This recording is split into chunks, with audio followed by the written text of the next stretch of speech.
Hello, everyone, and welcome. Thank you all so much for being here today. We are so excited to get started. My name is Kendall, and I am from the Move This World team, and I am going to be hosting this session today. We have two very special guests that I will introduce shortly, but a couple of quick housekeeping items before we get started. First and foremost, this is going to be recorded, so rest assured if you have to hop off early or know anyone that was unable to make it, we will be sharing the link to the recording after the webinar has ended. And we are also going to save some time for a Q&A at the end of this. So if you do have any questions, please share your questions. Looks like we might be, and I'm seeing some introductions from folks. Please introduce yourself. I forgot to mention that. As we're getting started, we'd love to hear where you're coming from today. As we get closer to the end of this, when we have our Q&A session, we'll use the chat feature for that Q&A. So if you have questions, please send them there. As far as our agenda for today goes, we are going to start with those introductions. We'll introduce the panelists and the organizations that are represented here today. We will do a quick warm-up exercise from the Move This World Adult Wellness Experience, and then we'll dive in and explore our topics together. So, as far as those introductions go, our first panelist here today is Dr. Gina Moody from Christina School District, someone I have had the privilege of knowing and getting to work with for several years now. Dr. Gina Moody is the Director of Student Services and Whole Child Support from Christina School District. And in her role, she is tasked with promoting a positive and safe school culture for students.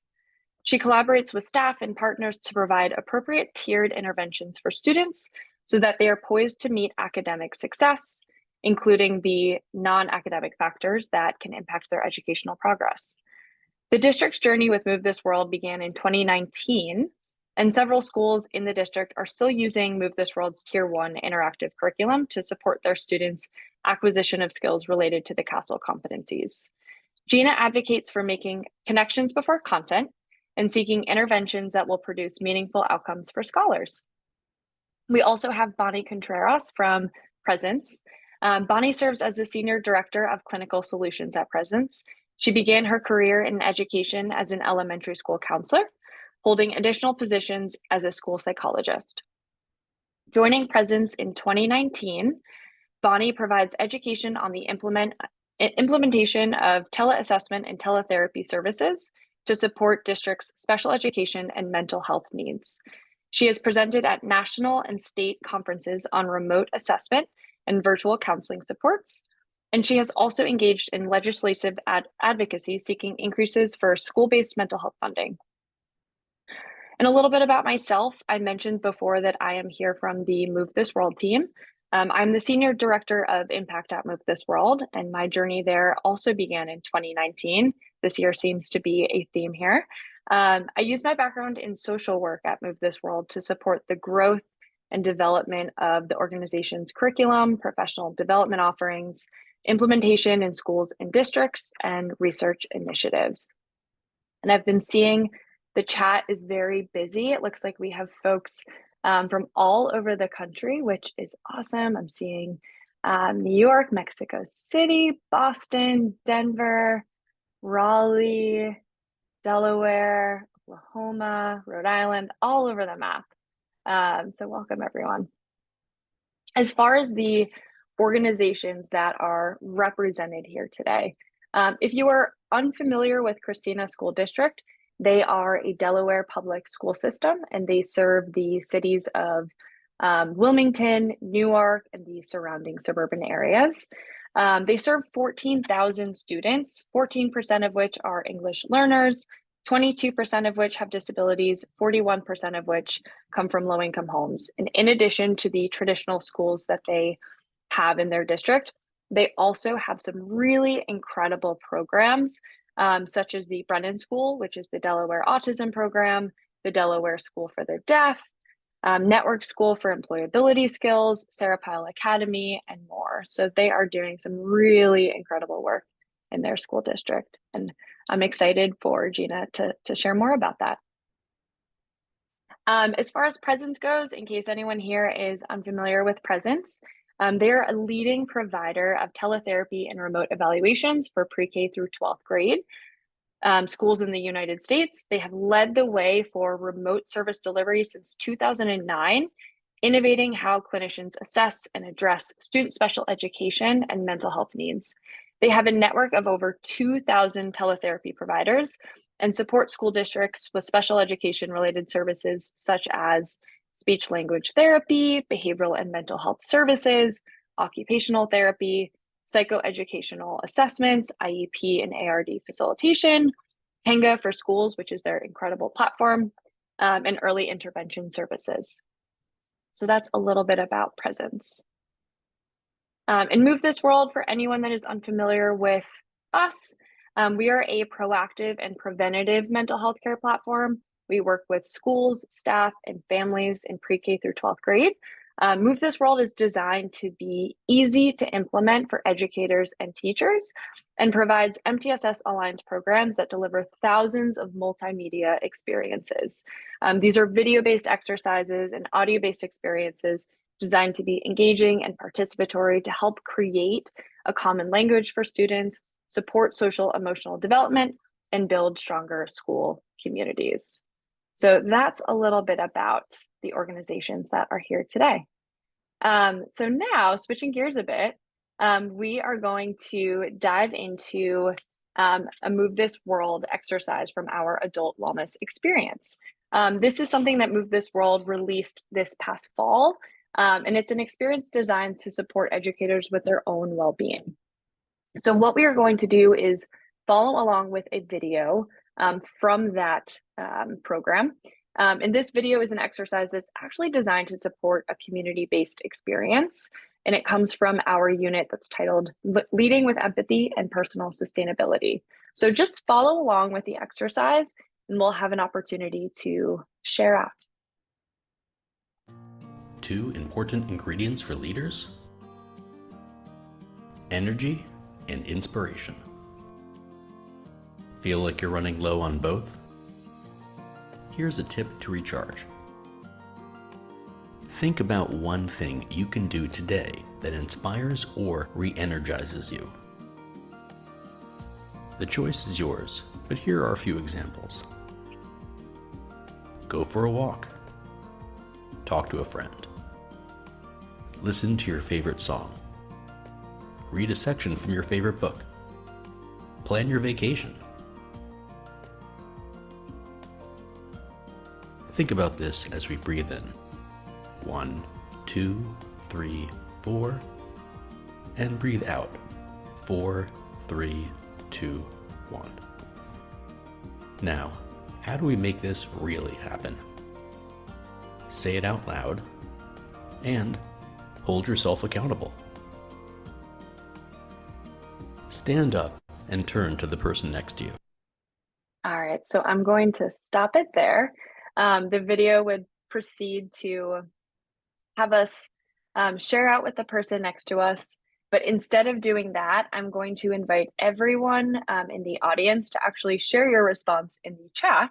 And while you are sharing those, I'm going to invite Gina and Bonnie, if either of you are open to sharing your response to this prompt today. Would love to hear it. I would love to share. And in fact, taking that deep breath and blowing it out is helping me remain calm as we have a lot of attendees from all over the country, Kendall. This is something that I do try to do with some regularity. And I recognize that you probably need some land and the tiny motorcycle. But my husband gifted me a small, easily rideable motorcycle, and getting the mail, going down and getting the mail is one of my favorite things. And I haven't done it for a few days. It's been a little bit colder, but I'm committing to this group out loud today to feel the wind in my face and go and get the mail later. And just thinking about it is making me feel better. I love that. Good afternoon, everyone. It's afternoon here in Delaware. I was looking at that and I think plan the vacation is the one that struck me. We like to take family vacations with our children, nieces and nephews. And so there's like a core group of 9 of us. We've been doing it for several years, and it's about time for us to come to schedule again for 2025. So I'm excited about doing that with our family. Beautiful. And I'm seeing a lot of that in the chat as well. Lots of folks that are planning trips, lots of dog love. I'm seeing lots of walks and playing with dogs, lots of music, guided meditation, going for a run, a hike, lots of outdoor activities, playing pickleball. So we have a good lineup of activities for today, which I love to see. So thank you all. If you're still typing a response, feel free to share it in the chat. Otherwise, we will continue. And I'm actually going to kick it over to Bonnie for this portion. She's going to help lay some of the groundwork for the rest of this discussion. So Bonnie, I will kick it over to you. Thank you, Kendall. Very excited to join these ladies today and hopefully share some information. Really appreciate the time that you're taking out of what I'm confident are busy days, working in schools and supporting students in education at large. So as Kendall said, I'm going to pick up here, talk a little bit about some of the foundational aspects of multi-tiered system of support, share some information there, sort of building then to talking about the specific experience with Dr. Moody and Christina Public Schools, which is exciting. I also want to give a shout out to Rex in Glasgow, Missouri, because I live in Glasgow, Kentucky, and that just feels too fun. I chatted you, Rex, but I don't know if you saw it. So holla at my fellow person who lives in Glasgow. So when we look at the multi-tiered system of support, probably something that the majority of attendees are familiar with, potentially at different levels of implementation, depending on where you are in your career development, something that you still may be learning about. And so just to level set for the group, it is an evidence-based, really theoretical approach to providing supports for students. It goes by different names, positive behavior intervention support, response to intervention, so that's PBIS and RTI. Know that we're really encapsulating all of those tiered systems. There does seem to be a movement to MTSS as the global term, with some of those other aspects underlying that. But essentially, we're looking at this goal of meeting the needs of students and then the variable needs. So we look at the universal tier and what is the provision for all students that are within our care.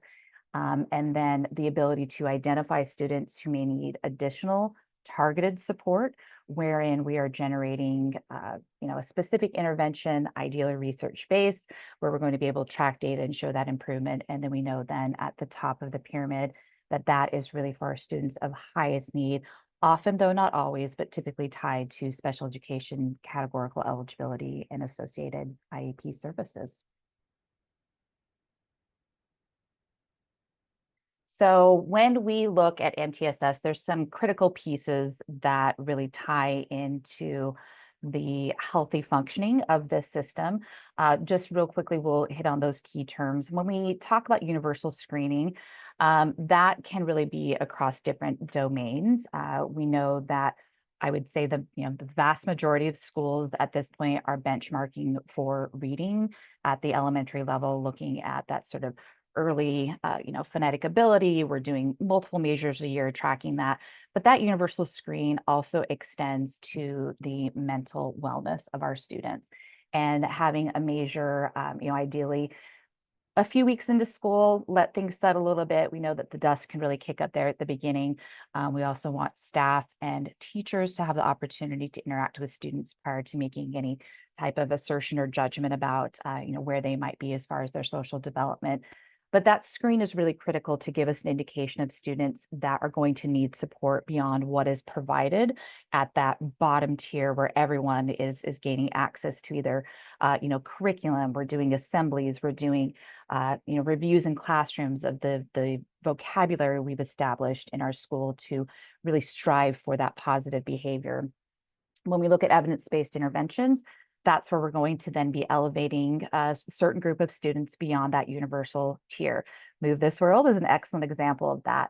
We're really looking at specific skill building inside of this, where not only have we identified the student, but we're going to provide them with some remediation and support to fill in those gaps so they can continue to, excel in their school environment and really improve that educational trajectory that they're on. When we look at the ongoing progress monitoring, this occurs in different ways, right? Particularly when we look at mental health supports for students, a lot of what's occurring is internal to the student. So having a good sensitive measure to understand the student's experience, their perception of the intervention, where they see their progress is very important. They're our key stakeholder. But then also certainly relying on teachers and staff, parents, guardians, administrators, et cetera. And we also want to look at other indicators for that progress. We want to look at, have we seen a reduction in absenteeism? Have we seen a drop in referrals for behavioral infractions? That's certainly a very positive indicator. Looking at graduation rates, post-secondary indications. And then when we're bringing all of that information together, it's going to help us really refine the decisions moving forward. Should the student continue in an intervention? Do we need to adjust? Do we need to increase the intensity? That was one that I always, we sort of default to 30 minutes a week. That's great. It's comfortable. It fits inside of an hour block of instruction. But for some students, we may need to meet them twice a week. And so we really want to be looking at that data with enough regularity to make those good decisions. Next slide, Ms. Kendall. And Kendall and Gina, you pop in if you have something to add, because I'm already sick of listening to myself. All right, so this is a continuum of care. And I love that it's essentially the infinity sign. And we are looking at sort of the point of initiation support, but how this can flow into intervention, how the student can return back to sort of that universal support. But when we look at that tier one, we want everyone, and I mean everyone, right? My poor kids, when they get in the car with me, they call me what I do mom casting. But we want everybody to have access and opportunity for these skills. And so when we have established a solid system at tier one, we have language that we can then utilize as we move to that tier two and tier three, really building on that knowledge, bringing the family in, which Move This World has an incredible aspect for that family, parent, guardian support. So we're able to generalize all of these skills and information across the many environments in which we exist. When we look at then employing a universal screener and identifying those students who need that additional support, we're then going to create the specific interventions, really building on that universal curriculum. We want to advance that language, give more exposure, more opportunity for practice. And then certainly with the goal of that student demonstrating proficiency, having made progress, and being able to, potentially have that support sort of then decrease over time or tighter down. We also know that a percentage of our students are going to need ongoing support and are going to really meet that trigger point of needing not only specialized instruction, but also long-term accommodations. And that's where we would look at then the special education qualification. All right. Everyone gets to participate here. So we are going to do a quick poll. I'm going to quickly walk you through the options, and then you'll be able to respond, and we'll look at those results.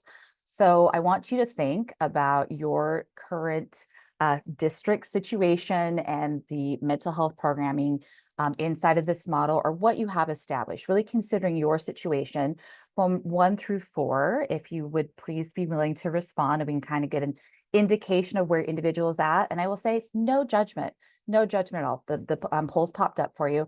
So we have excelling, really think about it. It's very comprehensive, well-developed. You have, people who have championed this in your district. You have established procedures, well-aligned. We're approaching sort of that top level, lots of supports, but still some gaps, room for improvement. You're cognizant, aware, starting to lay that foundation. And then for when there's really that challenge of even just finding the alignment, in consensus within the district to start building that program. So if you will give a response to that, as you're doing that, Dr. Moody is going to share with us her experience and sort of where Christina Public Schools is currently and some of the things that they have implemented. Thank you, ma'am. I appreciate it. Again, good afternoon, everyone. Here in the Christina School District in Delaware, the first state, and actually our administration building where I'm sitting is in Glasgow High School in Glasgow, Delaware, which is a part of Newark. So there, I've rounded it out. So in Christina, we implemented and started our MTSS journey some time ago. And we have several things that are in place, starting with just wanting to have an overall structure to begin with.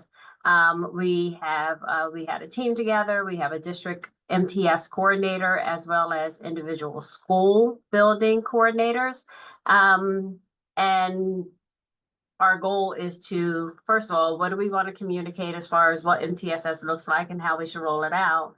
And then we have to meet, right? So my first love in the education world is mathematics. I was a math teacher. So I can't just say, oh, I taught you how to add fractions on October 2nd. You should know it's still January 3rd. We have to keep teaching it.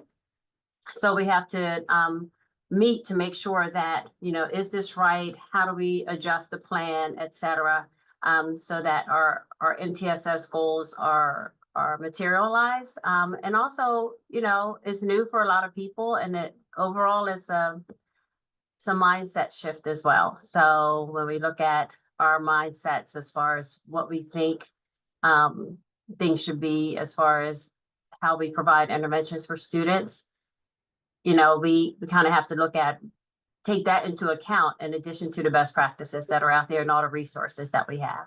So we do have a structure for MTSS in place, and not just here in Christina, but across Delaware. All right, from the first state, ladies and gentlemen, I love that. And I really appreciate, Gina, that you mentioned the mindset aspect of it and how critical that is. And I know later in the presentation, we'll be talking a little bit about mental wellness applications for staff and how critical that is as a piece of this as we build those systems out. So, all right, let's take a look at our poll response here. Hopefully you're seeing that. If not, I'll provide a quick reference for you. So at the sort of this top level of excelling, we have 4%. Brava, reach out to me on LinkedIn. I'd love to hear from you. Well aligned, about 19%, room for improvement, 60, and really sort of looking to still establish that structure, 17. So a good mix. I appreciate the room for improvement. I think every district that I was in, and let me say that my husband was military for 20 years and we moved typically at 2-year intervals. And so I'm going to say that I was gifted the opportunity in almost every district with the school location that really needed the most support, but that gave me a lot of opportunity to help stand up those systems. And so I myself would say that I really only existed in room for improvement, but I strongly hope that things progressed beyond my departure and that I had helped at least to some degree establish that foundation. So and I think that, that's also why we want to provide this resource to you today and have this discussion, is that we recognize that schools are at different levels and needing some support and direction. All right, let's jump to the next slide. And thank you so much, Dr. Moody, for the information you shared. So when we talk about the why of all of this, right, we understand the structure, we know there is a need, but what is really driving that? And so I think that this is a group that inherently, knows that these challenges exist, but it's always nice to sort of be able to verify that here with additional information. So this information is pulled from the CDC, other resources, but it's pretty staggering information, honestly. So 1 in 20 young people ages 12 and over report current depression, which among the school-aged youth is linked to a reduction in academic achievement. If we have any, I'm sure we have some school psychologists and people that really exist primarily in the special education realm. I think that is probably not so surprising. But when we look at the in-school suspension aspect of it, the next slide, I'm going to sort of challenge that mindset, and that I think it's incumbent upon us to really start shifting our resources. When we look at in-school suspension, or if we're providing support, for an IEP student past that 10-day mark, there's a lot of resources tied to that I think there's a good argument that they can be better used on the front end, keeping students in an educational environment, providing that skill building, pro-social development that's so important. The middle section here, when we look at mental illness associated with school absences, that's also impacting funding. We know there's the count days, which can be really critical. I can remember my kids as, they come home the day before, they said, I have to be at school tomorrow. I have to be on time to school. And I can just remember thinking, as a fellow educator, knowing exactly what that was about. But the reality, whether good or bad, is that student attendance is tied to funding for these resources. And I think, we continue to see a rise, certainly anecdotally, with students that, because of anxiety, are just sort of self-removing.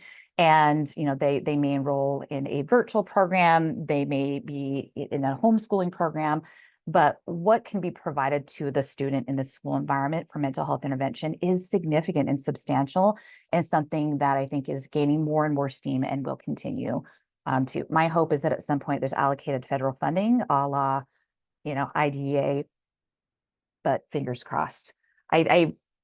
When the march to Washington happens, I will be in the crowd. So it's something that hopefully is on the horizon. But we also know, as a positive note, that early detection of mental health concerns can improve these scenarios, that we know that there is going to be a tie to these outcomes of increased attendance, academic improvement, reduced disruptions, et cetera. And that's pretty great. So when we look at the MTSS structure, implementing with fidelity, providing those interventions to students, the results are what I think we're all really aiming for. All right, next slide. Just a couple more, gang, and I promise we're gonna bounce back to Kendall and Dr. Moody here. So this is an extension of what I was talking about, and I really want to challenge this group today to really think about our approach. And when we think of traditional models, both for maybe intervention, but also when we think about, students who have committed a behavioral infraction, and traditionally it's been a pretty punitive approach. And so I'm going to cite an example of a school district that I worked with when living in Texas, district outside of Houston, that the number of referrals that they were getting for vaping in particular, but other issues, it was massive, right? And they're putting all these students in in-school suspension. They're increasing the staff to provide, oversight, supervision, instruction to these students, but they're not getting in any instruction in that environment. And so they are continuing to have these struggles, continuing to, have these challenges. And so this school opted to provide to the school the opportunity for the student to engage in proactive counseling session. So they had a behavioral infraction. The school then said, would you be willing to join 3 sessions with a counselor over the next 3 weeks, rather than go to ISS with the understanding that you cannot have an additional behavioral infraction? And that was huge. And the students almost invariably elected to participate in that counseling, and they did see some very positive outcomes. I was able to present at the Texas Case conference with that district to really show what we were able to do, which was exciting. So I think it's about thinking of the current resources that are allocated for the existing structure, and can those be adjusted? We're putting resources into scenarios where the student isn't necessarily getting any instruction or building skills. So really just thinking about, how we could potentially shift some of those resources. And I think there was a question about, how we shift from a punitive mindset from Rex. I think that it is about keeping it student-centered. And I'm going to go back to the vaping example. Students are going to get typically in a lot of trouble for vaping. Their vape's going to be taken, which I think it should be, but there's money, there's a lot of motivation for the student to hide that behavior. What I found as a school psychologist and school counselor is that the majority of students are addicted. We're not really aware of what was going to happen when they started vaping, how serious this was going to be. They started engaging in other behaviors, stealing money from their parents, and they desperately need help. rather than, an additional infraction. And so it was really powerful to hear the students' perspective about that support that they could provide. Let's jump to the next slide. And I wanted to respond to Amanda, and I really appreciate your comment about enrolling in a virtual school. Amanda, I apologize if you felt that that was a negative. Not at all. And I fully recognize that virtual schools are also tied to the same funding streams, et cetera. And that for many students, that is certainly the better placement for them. So I absolutely acknowledge that, and that mental health service delivery in a virtual setting is happening and being done very well. All right, so let's just real quickly review the most common areas of student need that we see. And a lot of this is sourced from district self-report. So the anxiety and anger management. I think we could have a whole other webinar about the causes that are contributing to that symptom, but something that we see: peer-to-peer relationships, conflict resolution, organizational skills.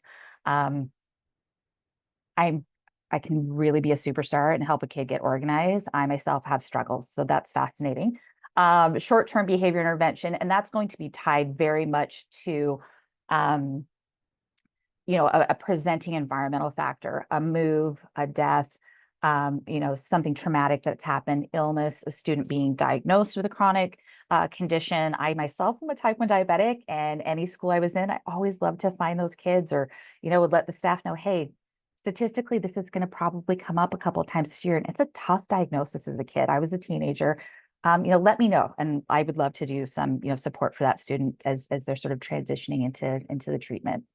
Another good example of that is, I worked exclusively on a military installation, and the cycle of deployments, that's very challenging. And it's something that, many students experience in intervals, but something that, hey, if we knew there was going to be a big MOB, we would identify those kids in the school, do sort of a pre-meet, anticipate the supports that they might need during that time frame. And then when we look at that long-term support, where we know that there's going to be chronic educational impact, which again is going to justify that individualized plan for the student, we would look at the special education support at that point. Goodness gracious, I think there's one more. All right, so when we look at intervention options, just to round this all out, so we've talked about really the MTSS structure. We've talked about the key parts of that: a universal screen, data tracking, et cetera. We've talked about the why of this mental health need, and also, how do we sort of shift that mindset to become student focused and working to address their needs to improve certainly their educational outcomes. But let's talk a little bit about what these intervention options can look like. So utilizing the universal screen, in that general education setting, really a predetermined number of sessions with a specified curriculum can be very, very valuable. So we have a student that's struggling with peers. Maybe they're having a difficult time abiding by classroom expectations. That student would be ideal for sort of that increased support. If we're looking at something like Move This World, everyone's received that universally. That student then steps up to that next level with either individual or group support, with additional instruction on those same topics and more opportunities to practice and learn in that small group or as an individual. When we look at the small group counseling, this is a passion of mine. We're really being topic specific. And when we have a large school setting, being able to source students to come together is very powerful. Having a virtual aspect to that is also amazing. If we can pull students from a district-wide, cast that net, and then we're able to connect students from different locations, is really going to sort of lower that bar for the student to be able to engage, to feel confident in that discussion, and know that things will be kept confidential. They're not going to see that peer in that environment, but being able to go to that support group can be pretty valuable. Certainly considering the age and the development of the student. I occasionally would do mixed groups, but typically not going a grade above or below, not beyond that, when looking at providing that support to students. But I do want to say that the value of peer mentoring, peer modeling, boy, if it's not something you've done in a while or haven't tried, bringing in that fourth grader who has a little bit of experience, they need some support, but they can model for that third grader. Oh, it's so empowering for those students. We look at behavioral interventions and really looking at the school norms, check in, check out programs. And then certainly when we go to a higher level, we would most likely be considering a functional behavior assessment or, a full evaluation where we're going to be sourcing from multiple data points, potentially conducting academic or cognitive assessments to determine and really pinpoint that school functioning. And let's pass it back to marvelous Kendall to contribute here. Thank you, Bonnie. I know that you were trying to get through those slides, but I could listen to you talk about all of those topics all day. So thank you. I think you did such an excellent job painting the picture for us of why this work is so critical and what the needs that exist are right now. So we know that there is this really large need for foundational support for students. And whether we call this emotional resiliency programs or pro-social skill building programs, what we're really talking about here are programs that help students build skills like emotional identification and management, stress management, relationship skills, conflict resolution, responsible decision making. So what stops or prevents these programs from being successful? Well, if the program or curriculum takes too much time or too much time to prepare, it is unlikely that it is going to be used, at least with fidelity. We know that teachers have so much on their plates. I mean, I'm seeing comments in the chat right now about this very topic, just how folks are burning out. There's a lot of competing priorities. So we need this to be easy to use and easy to implement. Along those same lines, we need it to be easy to learn. If learning this new skill or curriculum or program feels like a huge undertaking, it's going to be a barrier for teachers' engagement and participation.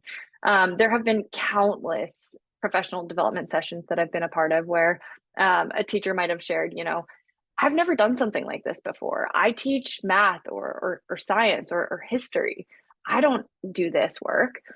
And it's really important that if we're talking about this at a foundational tier 1 level, that those individuals can feel really confident in leading and participating in these experiences with their students.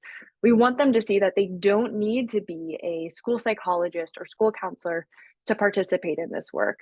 So we want it to be easy to use, easy to learn, and we also want it to be engaging for students. If it's boring, if students are disinterested, they're not going to be active participants, and we won't see those changes in them that we're hoping to see. So those are some of the pieces of the puzzle that are important to take into consideration when getting started and implementing with something more foundational in tier 1.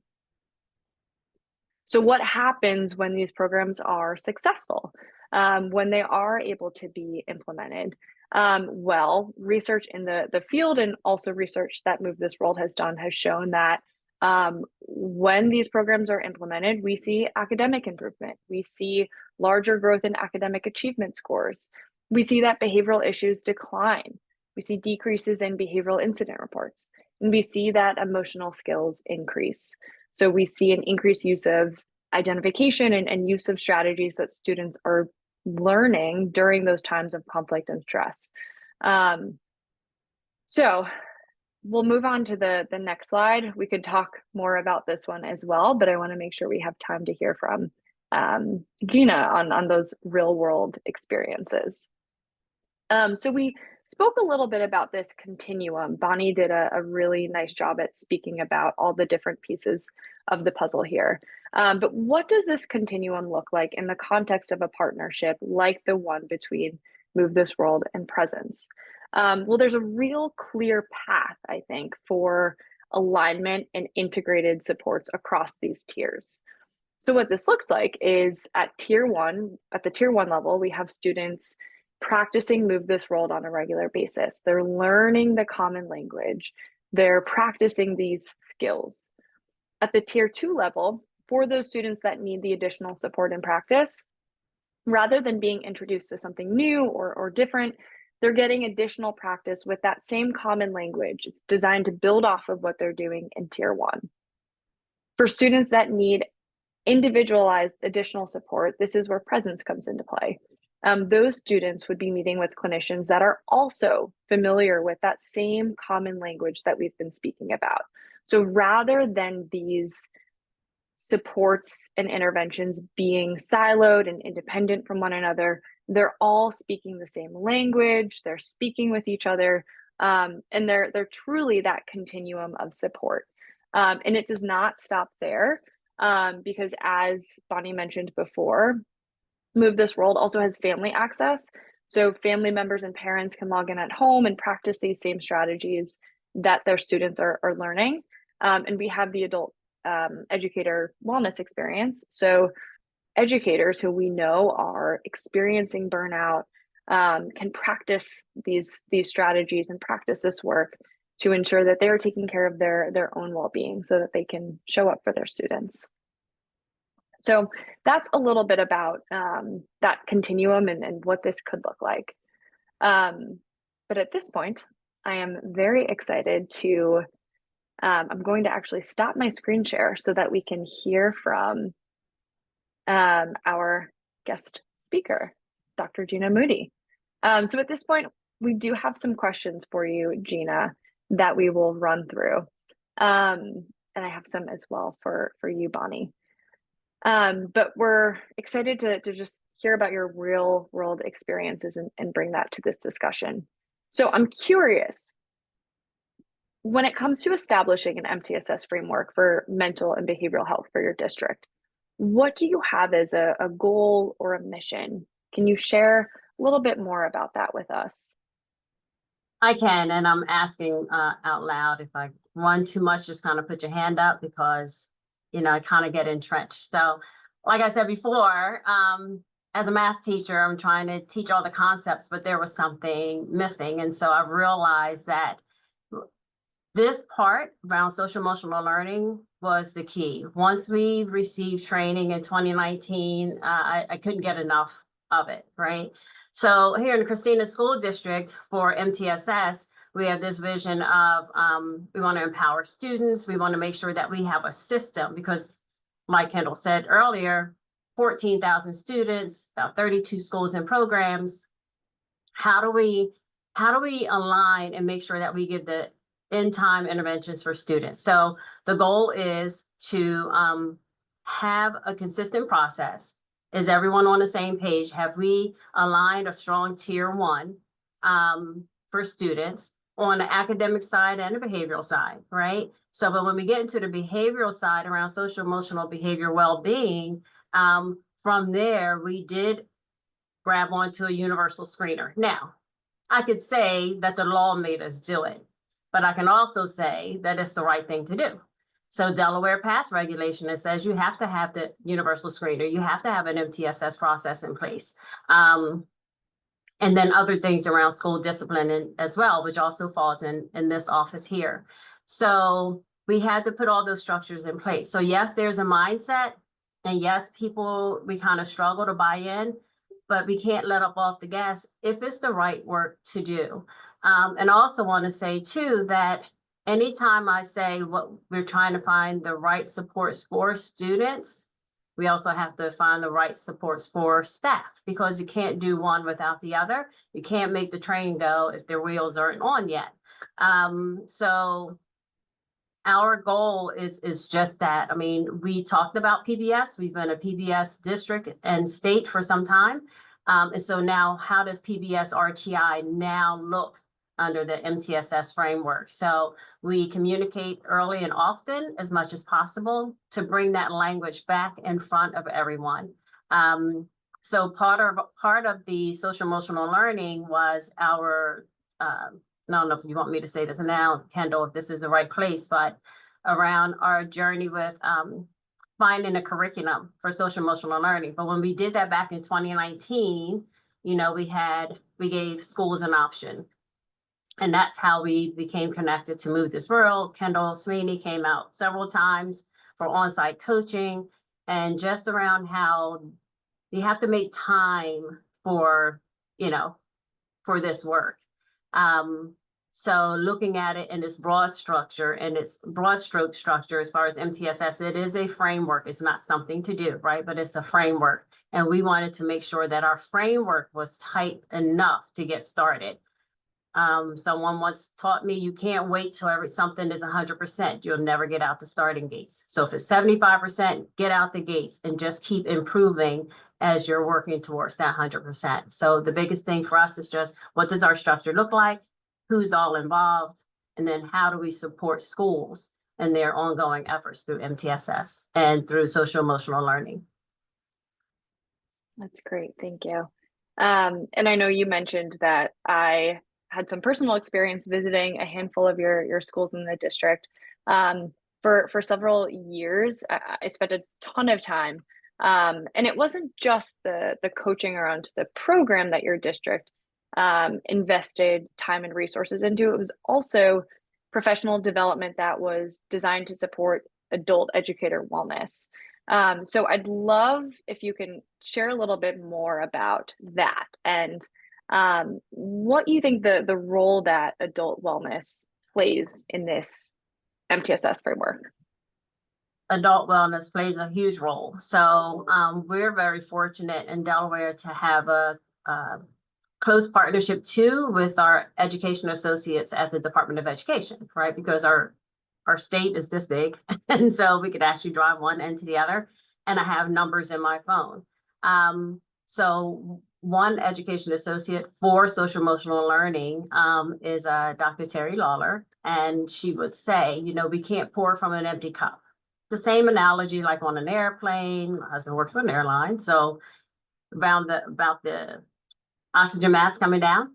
So this year, we were even more intentional, and thank you very much through Move This World to engage to get everyone access to the Adult Wellness Suite.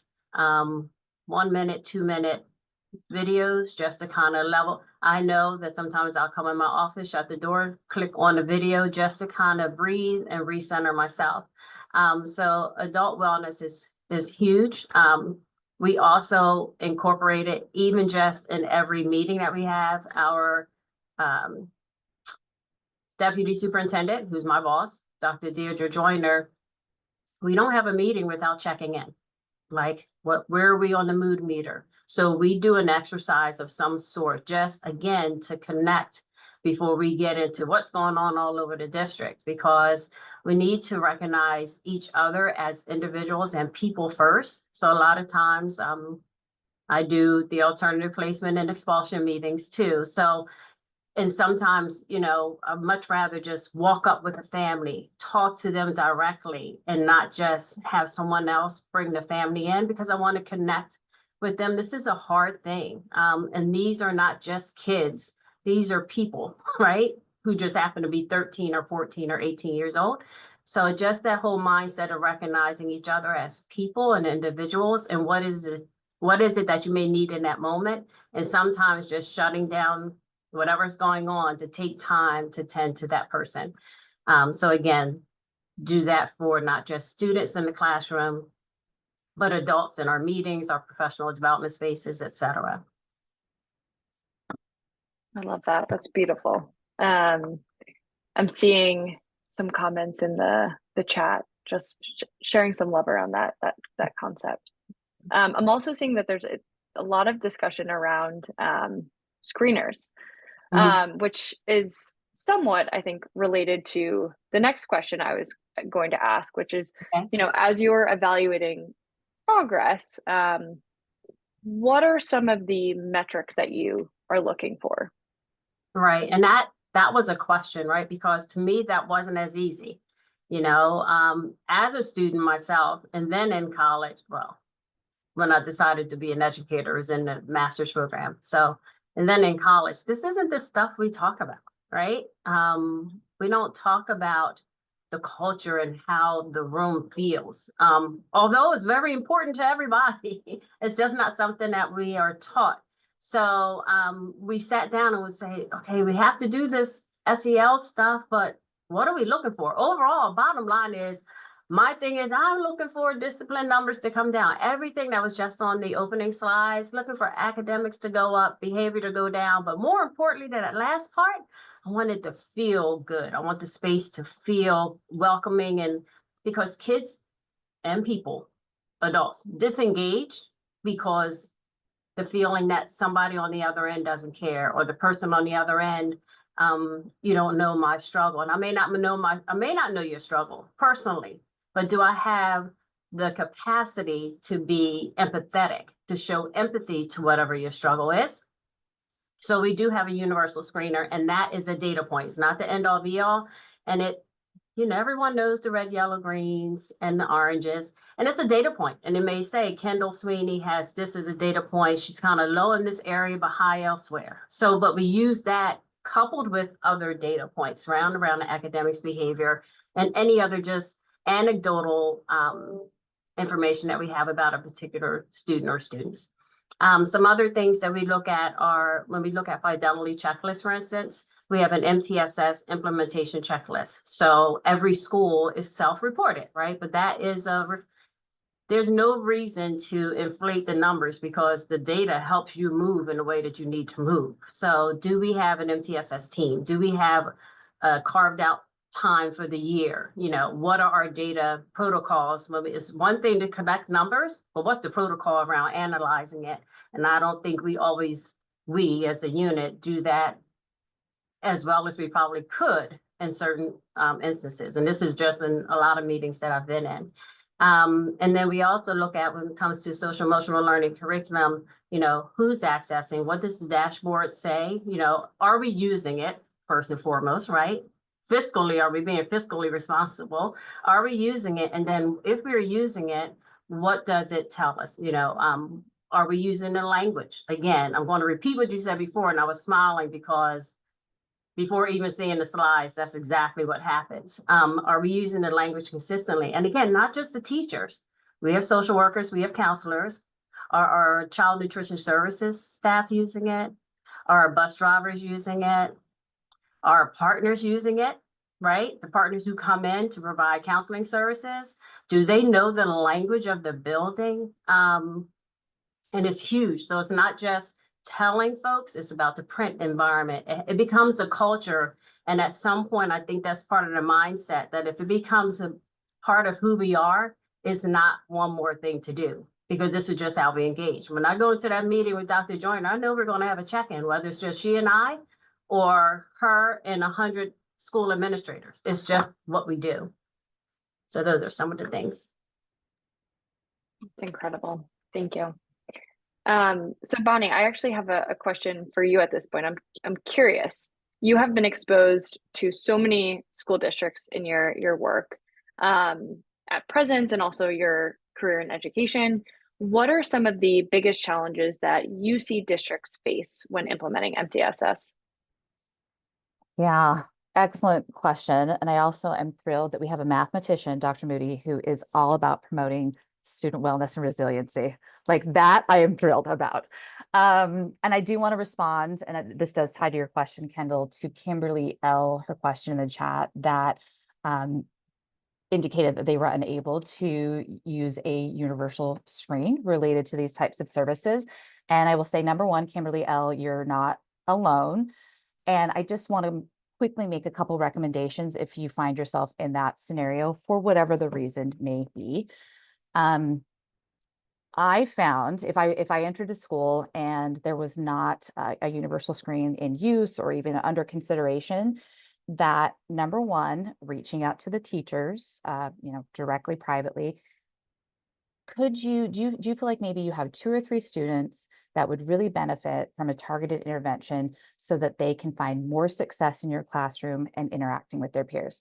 Tell you what, they usually gave me 5 names and they gave them to me before the end of the day. So that's my first recommendation. Secondly, I think at certainly the middle and high school, even the upper elementary level, allowing students the opportunity to request these types of supports is so powerful when a student comes forward to advocate. Now, yes, then that is going to require parental notification, guardian, consent, etc. But if you're struggling to even identify the students, that is a good start point. And then on the flip side of the student is, allowing parents or guardians, let them know what the supports might look like. Let them know what your partnerships in the community, do you have a community in schools, social worker who's coming in that can provide these supports to students? So those are sort of 3 good places to start. if you're not able to do that universal screen. And I will say that the data points really are going to be still organically developed, even if students did not have that screen on the front end. How are they doing? Let them self-report. Let the teacher give you the feedback if they're improving in the classroom. So with that said, and just to add on that, and I think we seem to have honed in as a group in the chat and with Dr. Moody and Kendall that so much of this, so many of the challenges are tied to the staff, the adult, the time, the resources, the energy to be able to do this. And I loved what you said, Dr. Moody, about the mood. I kept thinking vibe, which is such a word in my house right now. It's a vibe, right? But that you want people to engage, right? So we need to foster an environment proactively where they want to engage. And I think that there is, when appropriate, so let me qualify this, when appropriate, and certainly considering the information you're sharing, but expressing vulnerability, not only to our colleagues about where we are as far as our energy, our resources, where we need support, but even to the students. And again, I say this with a large dose of caution, but if we, and Brene Brown, who I am an acolyte, if we can show, if we can show that we are struggling, right? That we, man, I had a day last week, your face is looking like you're having that kind of day, engage with the student, engage with your colleague, because I think we all know, like in a chat like today, that we're all sort of experiencing that, but to articulate that to one of our, colleagues, to a student, to an administrator, is going to really kind of like set a mood where we're going to then be able to be honest with each other. And okay, so we know we're low on energy, we know we're low on resources, but we know we need to do something. Considering those things, acknowledging that challenge, what can we do right now? Maybe we're not going to be that number 4. We're not going to be excelling right now, but what can we do? Can we get the posters up with the language? Can we get the teachers pumped up about how we want to, have the students identify appropriate choices? And so I think it is about giving space to those who we need the buy-in from, and giving the time to hear their response, concern, and then really capitalizing on that relationship. Woo, passing it off. Amazing. Thank you, Bonnie. So Gina, I know that we are almost up on time, which is crazy to think this hour has flown by. And there's so much more that I would love to be able to continue to hear from you and Bonnie about. But to wrap up this discussion, with everything that you have heard here today, and your personal experience at your school district, how do you think all of the pieces of the puzzle together, how do you think having a more aligned MTSS framework in place for mental and behavioral health could impact students in your district? If I can just reiterate, to not do it would be, I'll say criminal, but that's, you know what I mean? Our babies deserve it. They need it, no matter their socioeconomic status, no matter what their zip code, no matter their demographic. We don't know what other people go through. So if we start there, recognizing that this is something that we all can connect with. We all have those bad days.